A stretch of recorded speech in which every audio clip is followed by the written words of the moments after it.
মুহূর্তে সবচেয়ে বড় খবরের দিকে চোখ রাখব। এটি ভাঙা স্কুলের ভিডিও তুলেছিলেন, আর সেই অপরাধেই প্রাণ দিতে হলো এক বৃদ্ধকে। বাঁকুড়ার যুবক শেখ আব্দুল হাফিজ। দিল্লির যন্তর মন্তরের নিট আন্দোলনে অংশ নিয়েছিলেন তিনি। পুলিশের লাঠিচার্জ, টিয়ার গ্যাস কিছুতেই পিছিয়ে যাননি।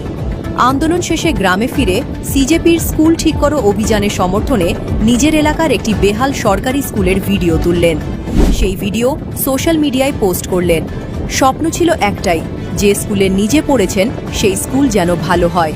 আমাকে বিজেপি ওয়ার্কাররা মেরেছে, কারণ আমি সিজেপির স্কুল ঠিক করার জন্য স্কুলে গিয়েছিলাম এবং স্কুলের যে বাচ্চাদের টয়লেট ঠিক নেই, পানি জলের অবস্থা খারাপ, সেটা জিজ্ঞাসা করতে গিয়েছিলাম যাতে আমি প্রধানকে রিকোয়েস্ট করে ওটা ঠিক করতে পারি। এইটুকু আমার ভুল।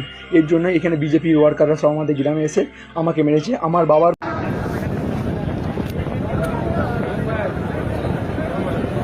আমাদের জানাজা শুরু হচ্ছে, জানাজা শুরু হচ্ছে। এই মর্মান্তিক ঘটনা আপনারা দেখলেন বা শুনলেন দর্শক। এই ঘটনাটি ঘটেছে বাঁকুড়া জেলার ইন্দ্রাস থানাতে। এই ঘটনার প্রেক্ষিতে আমাদের রাজ্যের পঞ্চায়েত মন্ত্রী মাননীয় দিলীপ ঘোষ মহাশয় ঠিক কী কথা বলেছেন আমরা এখন তেনার মুখ থেকে শুনি। অভিযোগ আসতেই পারে, সরকারের দায়িত্ব এই ধরনের বিষয়ে তদন্ত করা আর যারা দোষী ব্যক্তি তাদেরকে সাজা দেওয়া।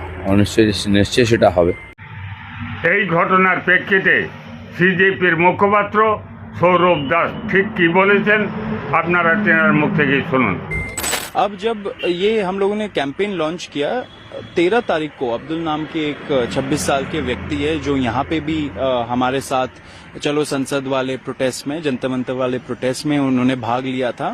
तो वो सीजेपी के मेंबर अब्दुल उन्होंने 13 तारीख को अपने लोकल गवर्नमेंट स्कूल वहां पे गए बंगाल में, एंड वहां पे जाके टीचर से बोला कि हम आके ऑडिट करेंगे इसका नेक्स्ट डे।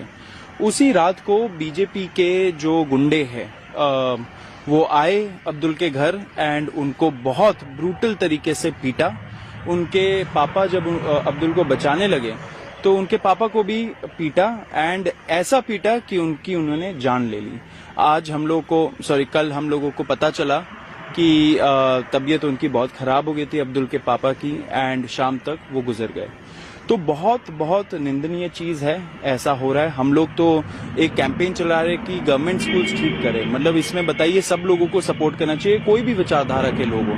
लेकिन ये जो बीजेपी के गुंडे हैं वो मिलके ऐसा जो इंसिडेंट्स करते हैं, लोगों को डराते धमकाते हैं, ये सब क्यों हो रहा है?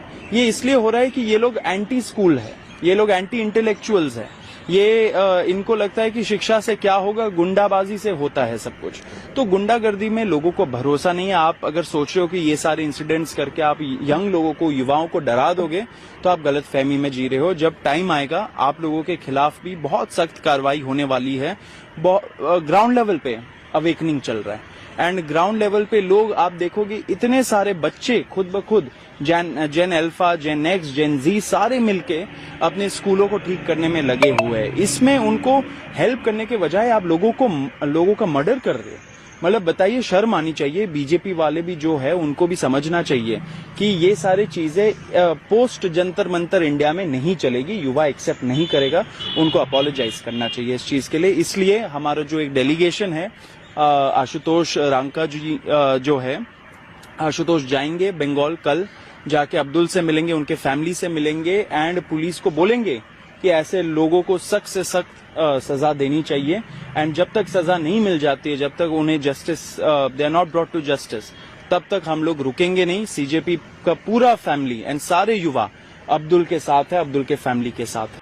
ঘটনাটি দেখলেন বা শুনলেন দর্শক। আপনারা যারা হুদিস টিভি দেখছেন, আপনাদের গুরুত্বপূর্ণ মতামত এই হুদিস টিভির কমেন্ট বক্সে অবশ্যই লিখে জানাবেন। সকলকেই নমস্কার।